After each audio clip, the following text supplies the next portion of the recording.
what kind of, I know what I've done, but I want to hear what would your advice be to veterans? Because the thing is, I felt hopeless. I felt broken. I just felt like this was going to be my life. Mm. And my goal is to tell them, you are not broken. You are Mm. not hopeless. There is a way out.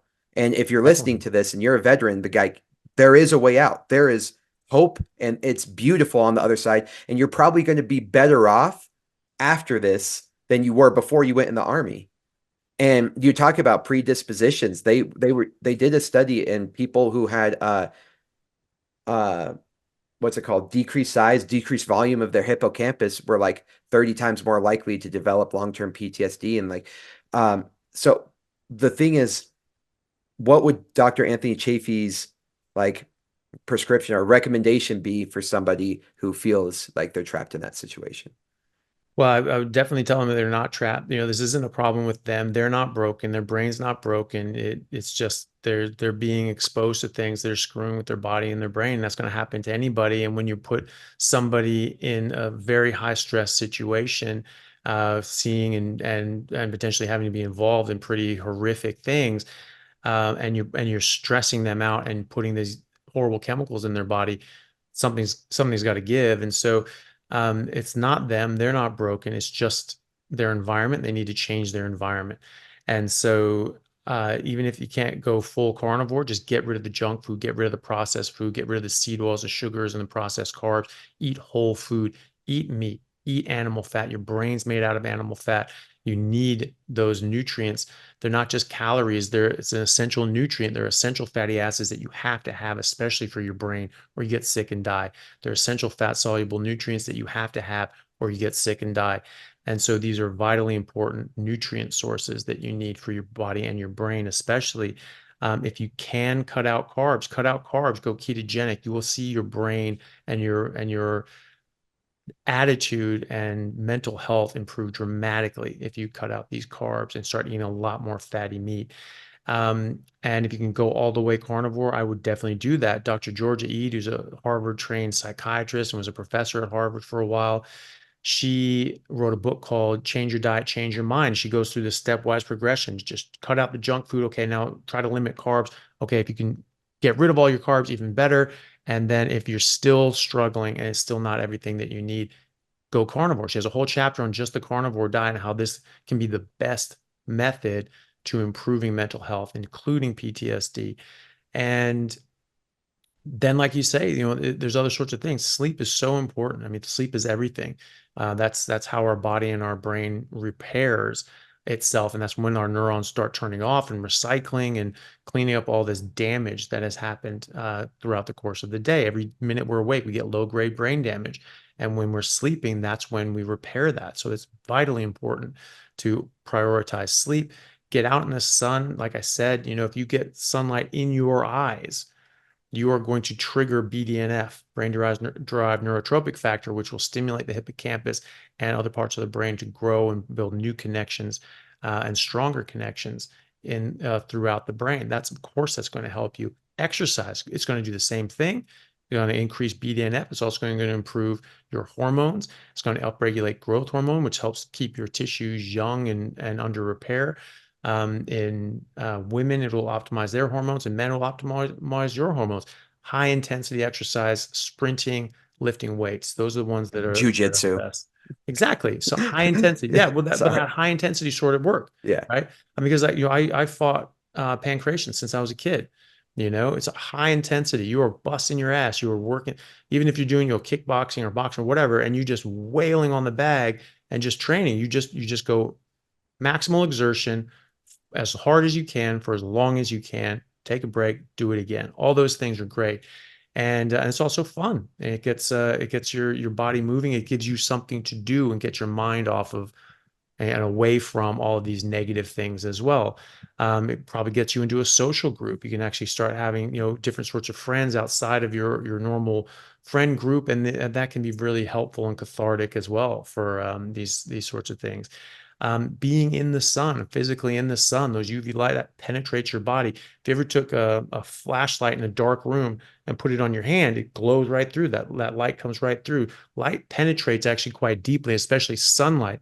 is very penetrative. So like the UVA in particular can penetrate quite deep. The infrared can penetrate, and that actually stimulates the mitochondria in your cells throughout your tissue. So being in the sun is beneficial for your mitochondria as well. So all of these things have a big role. The biggest role is going to be all the chemicals you stuff in your face every single day. And so that's your food. And so if you're putting in a lot of chemicals that are harmful to your body, because we're not combustion engines, we're not a steam locomotive, we don't burn the food that we get in, we're not burning coal for energy. So it doesn't matter what the calories are. Calories are meaningless into this discussion. We are chemical factories that interact with chemicals. So we're bringing in food that are a mixed bag of chemicals. And those chemicals will get absorbed and interact in our body in various ways. And so if you're putting the right chemicals in, you're going to get the right reactions. You're putting the wrong chemicals in, you're going to get the wrong reactions. And you're going to be harmed by that. So that's the vast majority of problems today, just comes from that simple thing. But there's more too. Like you said, getting in the sun, getting out in the sun in the mornings, getting your circadian rhythm set, exercising in a particular way, and drinking clean water, all these sorts of things with a filter on it, because they put all sorts of nasty stuff. Yeah. Fluoride. Do you have an opinion on fluoride and microplastics? Microplastics, yeah. So a lot of microplastics have been found actually in brain tissue and in Uh, testicles. Every single example of like in these studies, they took testicle samples. Every single testicle sampled out of this study on dogs. Dogs, they all had microplastics in their balls, and then in the brain. Actually, I just saw a study on this the other day. I can't remember the exact amount, but in the brain tissue, they were finding like a significant amount of microplastics. Like a few, like I think it was like a few grams of mm, plastics, like in the brain, right? So this is getting wild. Again, these are chemicals that have never existed in nature. We've invented these things, and now we're putting them in everything, and they're getting into our bodies. And these chemicals are going to have chemical interactions. Our bodies don't know what the hell to do with these things. And so we don't know what the outcomes are going to be. We found that they can be very disruptive to our hormones as well. They can cause a lot of hormonal dysregulation, a lot of estrogenic effects. But the reality is we really don't know the full impact of these things, because we just have no idea, because they're brand new novel chemicals, and they're making new plastics all the time, because they get, like the different BPA. Oh, it's BPA free. It's just like, oh, okay, well, it's BPD and BPZ and BPG, because they change it just slightly. And so now it's not that one product that you're worried about, but it's nearly identical and has the same effects, sometimes worse. And so it's all a con. And so don't use plastics, use natural materials, use glass or ceramic, or metals as well. People have a problem with aluminum. I don't know about aluminum cans, but there's sometimes aluminum cans have plastic linings, which you definitely don't mm, want. All these other sorts of things. So there's a lot of issues and a lot of exposures that we have to be careful about. The makeup industry, there are so many hormonally disruptive products, essential oils, and then the makeup that women use, and the creams. And I mean, you just look on the back of a bottle of moisturizer. 50 ingredients, none of them are in English. It's just all just weird chemical name. yeah. None of that should be going on your skin. The only thing that should go on your I skin, just learned about tallow. that. Hey everyone, really happy to announce a new sponsor for the show and for everybody down in Australia, Stockman Steaks, who are delivering high quality grass-fed and finished pasture-raised beef and other meats, flash frozen and vacuum sealed to your door, something that I've been enjoying a lot of myself recently as well. They also have a great range of specialty items such as high-fat keto mince and carnivore beef and organs mince with liver, kidneys, and beef heart as well. So use code Chaffee today for a free order of beef mince or another specialty gift along with your order at stockmansteaks.com.au, and I'll see you over there. Thanks, guys. Yeah. Yeah, like I just learned about that. You never want to put anything on your skin that you want to eat. Yeah. Yeah, so you're And absorbing. that tripped me out. That like how absorbent our skin was tripped Oh me yeah. out. It scared me. Now that actually brings me to my one of my last things is I just this is kind of like vindication for me. I'm forgetting the name right now. It's killing me that I'm forgetting the name. But what's the process of your body going into like releasing digestive acids and enzymes before food even enters your body? Do you know that phrase? I can't. It's something phase. The but it's like 20% of your stomach acid and other processes start before food even enters your Yeah. body just by smelling it, seeing it, anticipating it. And so I Yeah. have been kind of on this thing about reconnecting with your food. We're so disconnected from our food. Like when we eat, whenever we touch food, it's usually processed food. And Mm, if it isn't processed food, we usually have like a fork and knife. And so we're even distant from our food from like being scared to like touch it. mm, And I think, what would you say about the importance of like touching your food? Like, for example, maybe not using a fork and knife and being more like our ancestors and like grabbing your food and that contributing to the digestive process because digestion and the entire process of it is actually like a fairly fragile process. I learned I was taking the nutrition course at Peterson Academy. mm. um, and Interesting. he was getting into this about the circadian rhythm and digestion's role in that, and how digestion starts before, like 20% of it starts before you even put food in your Hmm. mouth. And so I was wondering, reconnecting with your food, that like it makes sense that almost every single thing that humans used to do was about their food. They would study their food, they would track their food, they knew their food's favorite food. They Mm, knew like by looking at the ground and the grass, like which way their prey probably went, to the point where they gutted it, they cleaned it, they preserved it, they butchered it, and then they touched their food for every single process through. And I wonder how important that plays a role into our digestion and separating ourselves from our food, from the fact that we don't like butcher it, the fact that we hardly cook it anymore, the fact that we don't even touch our food or know hardly anything about animals, and starting to demonize animals to say they're like killing the planet. You know, I mean, with greenhouse gases. mm. I was going to see if you had an opinion on reconnecting with your food because I don't think we have a healthy relationship or almost any relationship that our ancestors like anything that would sort of resemble what our ancestors had with their food. Yeah, I think that that probably does play a big role, that preprandial phase where you sort of anticipatory sort of, phase where you're smelling the food, you're getting ready, your mouth starts watering, you start thinking about these things, your mouth waters. That's what you're describing. Your body start making these digestive enzymes and producing acid and things like that because you're anticipating some food. So you probably do lose a lot from that. When you're stalking your animal, you're stalking your prey, you're hunting it, you're much more in tune with it, and then you take it down, and then you're cutting it up. Probably does have a lot to do with that. Even just the act of cooking, it probably does a lot of that. You're smelling these, the smells of cooking. You're sort of getting a bit more, it's hard to not pick at the food that you're eating, and sort of snack on it like as you're cooking, like as a cook, you just sort of want to do it because you're just so excited to sort of eat it. So I think that sort of anticipation is lost when we're just sort of getting a bag and putting it in the microwave and then bringing it out. You don't have Hmm. that sort of anticipatory phase. It's like your body's not primed.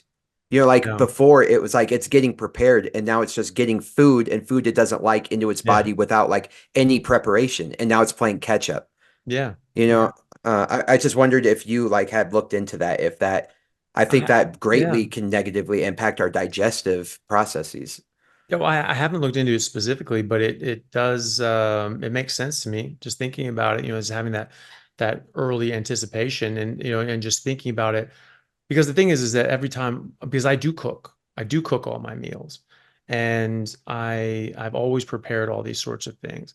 And so I'm always um involved in making my food. I'm taking it out, I'm cutting it up, I'm not butchering the entire animal, but I buy in bulk, and so I'll cut up a whole big slab of meat and I'll put the steaks on it, and I'll take those out in my hand, and I'm not afraid to grab raw meat or raw chicken. It's not icky, it's just fine. And Yeah. I think I it's mean, like satisfying almost, yeah. like a satisfying feeling to touch the food, you know? Yeah, and you just sort of get over it, I mean, at first, Yeah. because we're just told, they're like, "Oh, there's germs. Oh my goodness. Oh, you're gonna get some freaking germs. You're fine. Just wash your hands, if anything." But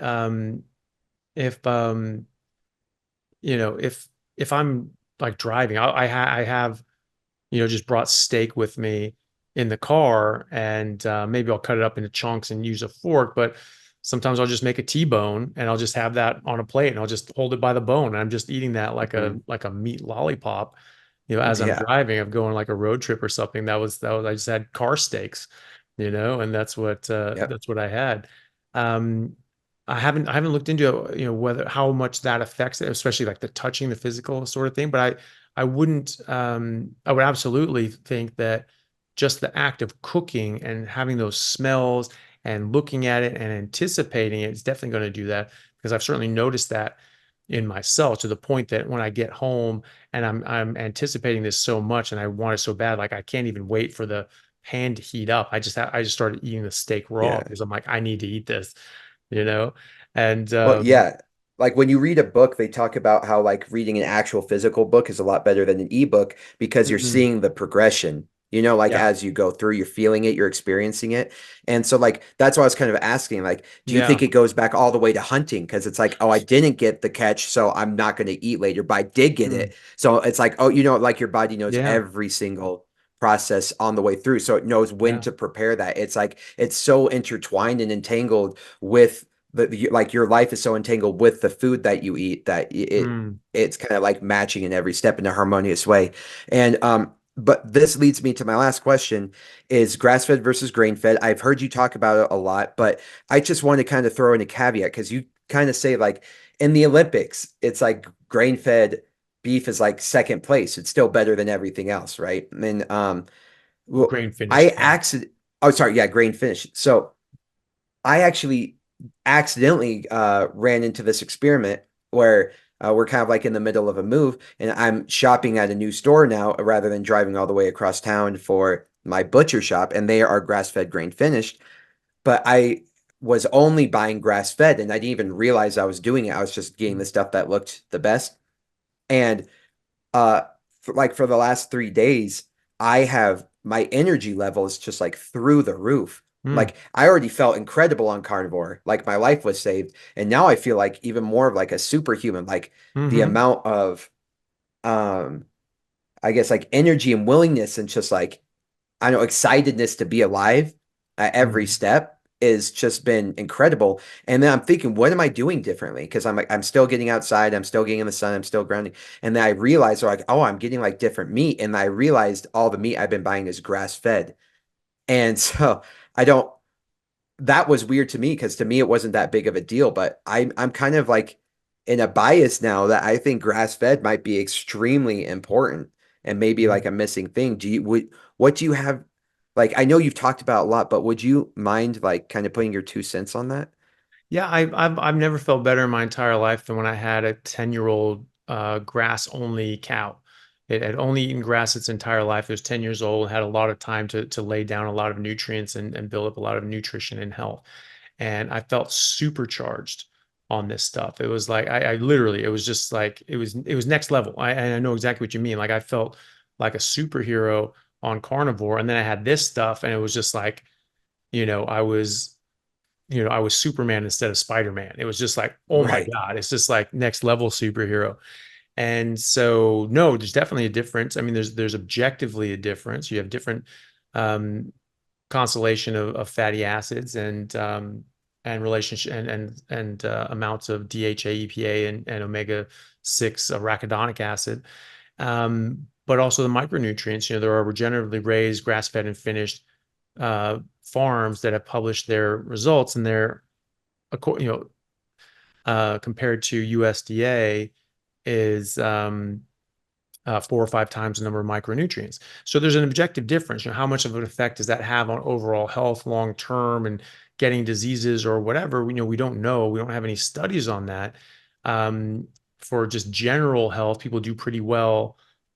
For the studies that we have, which are limited because they're not just on carnivores, they're on people eating a mixed diet with, organic grass fed and or just, grain finished, they don't see much of a difference in health outcomes, for whatever health outcomes they were looking at for however long they were looking at. Obviously, all those studies are going to be limited to large degrees, but there is an objective difference. And I certainly felt a subjective difference. I felt a lot better when I ate that. The thing is, though, is that not everybody can do that. It was a lot cheaper to get that cow. It's cheaper to buy an older cow. It's a cull cow. They were going to just sell that as hamburger, and I wanted it as steak. So they were able to get more for it, and I got for it less too, because they split the difference. They're like, hey, look, I normally don't make as much, so I'll charge you less than I would normally charge for a young steer, but more than I would normally get, and it's a win-win for both of us. Hey guys, just want to take a second to thank our sponsor, Carnivore Bar. I don't promote many products because honestly, all you need to be healthy is to just eat meat. For those times that you're out hiking, road tripping, or stuck at work and you want a nutritious snack that is just meat, fat, and salt if you want it, the Carnivore Bar is a great option. So I like this product not because it's just pure meat, but also because I want the carnivore market to thrive as well. And the more we support meat-only products, the more meat-only products there will be available in the mainstream. So if this sounds like something you'd like to get behind, check it out using my discount code Anthony to get 10% off, which also applies to subscriptions, giving you 25% off total. All right, thanks guys. Great. How would you find that? Like if I were in the United States, how would I go about finding that scenario? So you can go to a butcher and they'll sort of do the legwork for you, but they'll charge you double. So whatever it is, if it's like, $3 a pound from the farmer, from the rancher, they'll charge you $6-7 a pound just for, doing the extra legwork. And that's usually all. And it depends, beef prices have gone way up, so it's probably more now. But when I was looking at it 4 or 5 years ago, 6 years ago, 7 years ago, that was about what it was. But there are websites. I can't remember the name of it because it's been so many years, but there are websites you can sort of Google around, try to find it, where you can find people that do grass-fed only livestock and grass-fed milk and pasture-raised eggs and things like that. And you just and so there's a whole website that has that, and you just put in your zip code and it'll show you all the different ranchers that do that. It's just all grass-fed. And so I just called them. I just called like 3 or 4 of them and just said, hey, I'm looking for the oldest animal that you have. Just You like my grass-fed wife. its whole life. Yeah, Yeah. yeah. And yeah, and that's what I'm looking for. I want to look at in the steaks, and what would be your price? And so I just called around. There were a few different people and they quoted me different prices. And then one said, yeah, I mean, we're actually going to cull a 10-year-old cow from the herd in a couple months. And, you could have that one. And I was like, great, let's do it. I ended up getting for $1.75 a pound. It was grass Mm. fed its entire life. It's never eaten anything except grass. And it was amazing. It was absolutely amazing. One of the things you got to You do talked about the fat, right? Like the fat was that yellow in it's it, like, you're yeah, it's saying. like dark yellow. Our fat's dark yellow. That's supposed to be yellow. Fat's supposed to be yellow. There's a lot of the nutrients in there. Give it a yellow tinge. And so when you're finishing it on grains and dead hay, it sort of lightens it up because there's not as many nutrients. And so it what was I going to say? Oh yeah, I'm that so was it. sorry. I No, it's all I right. interrupt. That's okay. Most people can't necessarily do that, but if you can do the upfront cost of expenditure of just buying that, because it's going to cost a few $1,000s to buy a whole cow. So maybe you go into it with your friends and or family, and you each get like a quarter or something like that. It's much cheaper to do it that way, and you're getting it for much less per pound, but you get the whole animal. So you're going to get a lot of hamburger, you're going to get a lot of roasts and things like that, and that's not going to all be steaks, so you have to learn how to cook and learn how to cook these different cuts. But also when you do that, especially with grass-fed animals, because they don't have the marbling that other grain-fed animals do, but they do have subcutaneous fat and they do have visceral fat as well, and obviously they have the organs and the fat around the organs. You need to tell them not to trim any fat off. You Hmm. tell them keep all the fat that you can. Anything that gets trimmed off and any of the intra-abdominal fat, put that um in the ground beef. Ground beef, right? Yeah. Yeah, so you get And much did you better live fatty only? quality. Yeah. Did you only live on that cow for like a certain period of time? Like you didn't eat anything else but that cow for Yep. like a range of time? Yeah, that was I got that just before I moved down to Australia, and then left the rest of it with my folks. And so yeah, that's all I ate for months, months and months and And months. Like, amazing. how'd you feel? Yeah, yeah. Tell me a little bit about how you Yeah. felt. Like, No, it's just amazing. I just had yeah. tons of energy. Normally, when I would eat like a big steak, I just be a bit lethargic and just want to chill out. This Uh-huh. was like gave me superpowers. I was just like, I was just bouncing off the walls. I had energy for the rest of the day. I felt great. And so, yeah, it was a big difference. It was a very big difference in how I felt. And Can you do that in Australia? you can, yeah. And so now I get meat from uh grass-fed, finished, pasture raised sort of stuff. The people that sponsor me, Stockman Steaks, they do all Right. grass-fed and finished pasture raised sort of stuff. And so I order all from them. So and it's great. It's absolutely amazing. The 10-year-old cow that's just been eating grass its whole life, it has a different smell to it too. You can just smell the different nutrients and things like that. Other steaks just sort of smell a bit, when they're raw, they don't have much of an odor to them. This did. It had this fresh smell. It was just like it's just invigorating. It had this just made your eyes wide, and you're like, oh my God, that just smells amazing. And Is that, do you yeah. think evolutionarily? Because like, do you think that's probably the animals we hunted? Mm. It's like the young bucks were harder, so we would like target the older, bigger one. No, And we're unlike other predators where a lot of predators, most predators go for the young or the yeah. elderly or the sick or someone that's falling behind. We were able to see by the shape and the size who the alpha was, who the biggest ones Oh, were, and those were going to be the healthiest because they got the best access to food. They oh. were the healthiest and the strongest. And so we're like, well, that's the best one. So we were actually taking out the best.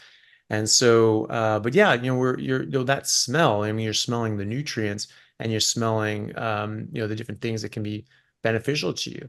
And so if it has more of that odor, like, ooh, there's something good there, I think that speaks to the amount of nutrients.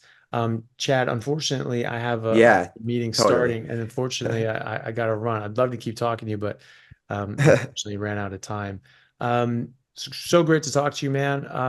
Really good. I'm so glad to hear that you've done so much better and changed your life and gotten your life back as well. And now you're out helping other people and spreading the message and helping other veterans and combat veterans, especially because that's, I mean, so important. Like you said, it's an absolute uh, just travesty that so many people are finding that their lives are so hard and hopeless that they have to take their own lives, especially when they've sacrificed so much for the rest of us. So thank you for all that. Where can people find you and see more of your work? And I'll send the link to you, so hopefully it'll be in this video, in the description. But combat.carnivore is my Instagram, my YouTube, my Linktree. Mhm. I try to make it the same all the way around. And like I said, I'm trying to help as many veterans as possible with steak strangles and stoicism. I have the most comprehensive online jujitsu intro course ever for people who watch Joe Rogan and Jocko Willink, and they're like want to get started with jujitsu, but they feel like a barrier. I literally take people from inside their car to like inside the gym to feel comfortable. So I'm trying to bridge that gap. I'm trying to talk to people about carnivore. I'm trying to give them a practical life philosophy that helps guide them through the dark times, like if stoicism. So that's who I am. And thank you, Dr. Yes. Chaffee, for doing exactly what you do. You're saving lives. I know you saved my life, and it was a pleasure to be on the show. Oh, well, thank you, man. I really appreciate that. And I do hope it's helping anyone. I'm really glad that it helped you. We're not combustion engines. We're not a steam locomotive. We don't burn the food that we get in. We're not burning coal for energy. So it doesn't matter what calories are. Calories are meaningless into this discussion. We are chemical factories that interact with chemicals. So we're bringing in food that are a mixed bag of chemicals. And those chemicals will get absorbed and interact in our body in various ways. And so if you're putting the right chemicals in, you're going to get the right reactions. You're putting the wrong chemicals in, you're going to get the wrong reactions. And you're going to be harmed by that. So that's the vast majority